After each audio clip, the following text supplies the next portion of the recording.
Hey guys, it's Damien from Marketing Food Online. I've got a really cool video I'm going to be doing today, actually tonight.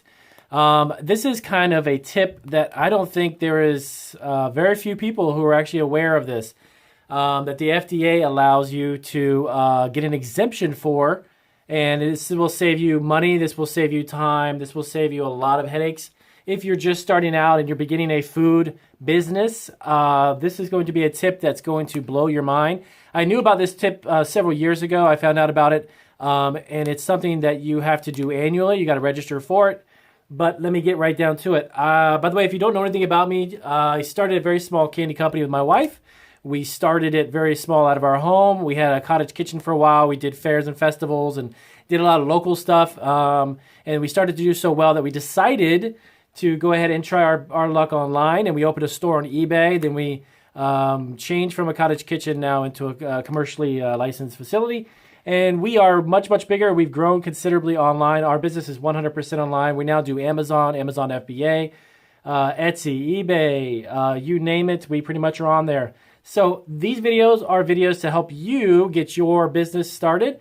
If you've already got it started and you're going into a larger facility, I share about 10 years. We've been doing this roughly 10 years now. I'll give you as much knowledge and information as I can. So let me get right down to it. So if you are a food producer, when it comes to labeling, I get a lot of questions about how to label. What do I put on a label? Do I need the label? Do I not? Blah, blah, blah, blah. Yes, when it comes to labeling, you do need to have several things on the label, several bits of information. But a very cool tidbit of information is that the FDA, when you register with the FDA, by the way, you actually need to register your facility. If you are producing a product for other human beings to eat, you have to register. It is part of the Bioterrorism Act. And any producer of food products within the U.S., I just wrote on my hand, in the U.S. needs to register with the FDA. I will do a video specifically dedicated to that. But for this video, if you produce less than 100,000 units of your food product, did you know that you can actually register with the FDA that you do not have to have a nutritional label on your food products? That is a federal law and a federal guideline.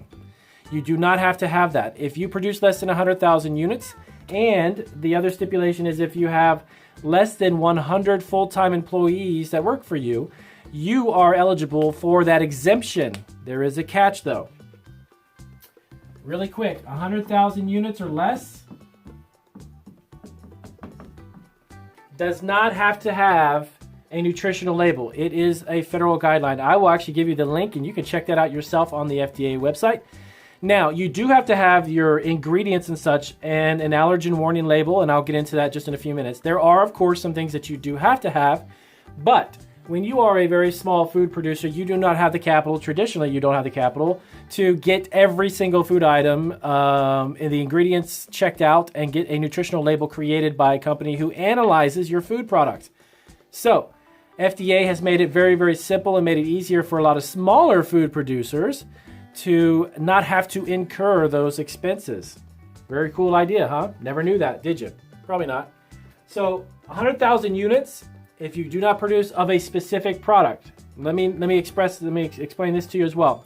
If you have 5 different types of products, let's say you had 5 different pieces of food products, packaged products that you produce, okay? You have, I always go to barbecue sauce because it's always on my mind. I love barbecue sauce. So you have 5 flavors of barbecue sauce, okay? And you do not produce 100,000 units of each product. If you produce 99,998 of them, you do not have to have a nutritional breakdown on that label. You do not have to have that. You do have to have an ingredient, and you do have to have you have to reapply for this every year so that the FDA is aware of the fact that you are still a small producer. So, 100,000 units of a product. These are some of the guidelines that you have to follow. Less than 100 full-time employees. Okay. So you do not have 100 employees, and you do not sell more than 100,000 units a year. Now, what that's going to do, like I said earlier, is that's going to eliminate having to have each of your food products tested and analyzed and broke down by a nutritional company that does that. And I can also give you several companies that I've dealt with that do that can break down information and put that on your label for you, or at least give you the information and you could print the label. So you do need to maintain a application annually. You do need to maintain records with the FDA though every year. And based upon the date that you actually file it, I will again give you the link from the computer. I'll post it on the video, and that will show you where you need to go to apply for this if you're not producing 100,000 units or 100 employees full-time. So it's important to understand that it has to be done every year. Don't delay on that. Don't do it. Don't miss the deadline, and don't do it late. You want to do it every year. So every year annually, you have to reapply. Okay. The reason why they have you do that and you want to reapply annually is because maybe next year, you know, your business blows up and you're doing great and you're on Amazon, or maybe you got your own website and now you're starting to sell 1 million units a year. Now you're at a whole different level. At that point, they'll consider you kind of a producer of a larger quantity of product, and then you will have to have a requirement to put that much out there. So that is something that I'll keep this video super sweet and short. There's really those 3 main areas right there that you just need to abide by to get that exemption, and you will have to just maintain the ingredient listing. So to recap on that really quick, if you are producing a food product, there are a few things that need to be on there. Number 1, you need to have the business name, the name of your business, whatever you are DBAing, doing business as, that needs to be on the label. Your ingredients, if you have any allergens, allergen warning needs to be on there on everything.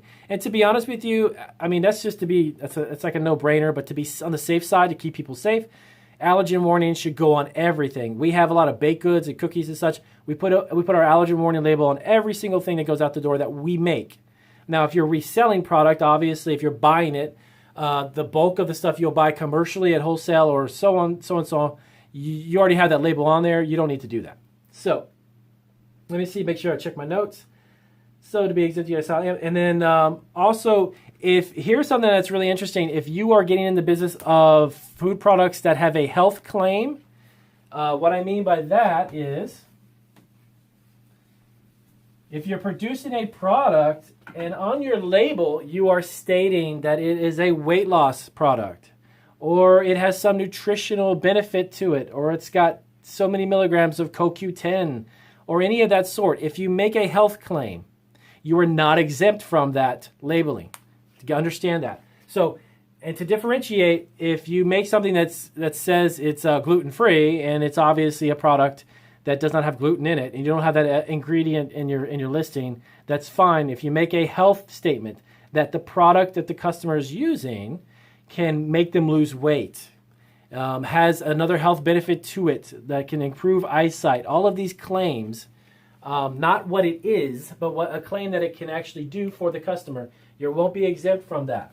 So any type of health claim, that would mean you're exempt, so you cannot get that label exemption. You will have to have your product specifically labeled a certain way, and that's a totally separate video. But you cannot, of course, make those health claims and get that exemption. Okay, so this video specifically is talking about the FDA exemption for putting a nutritional label, nutritional breakdown, calories, fat, carbs, all that good stuff. Ingredient listing is totally separate. It's not the same thing. Keep that in mind. You do have to make sure that you put whatever is in the product on a label. Okay? So I hope that helps you guys out as a really quick tip. A lot of food producers are actually unaware of that. So they stress out over, hey, do I need to have a nutritional label? Do I need to have? No, you actually don't. Okay? And that's a federal guideline. That's not mandated or enforced by the states.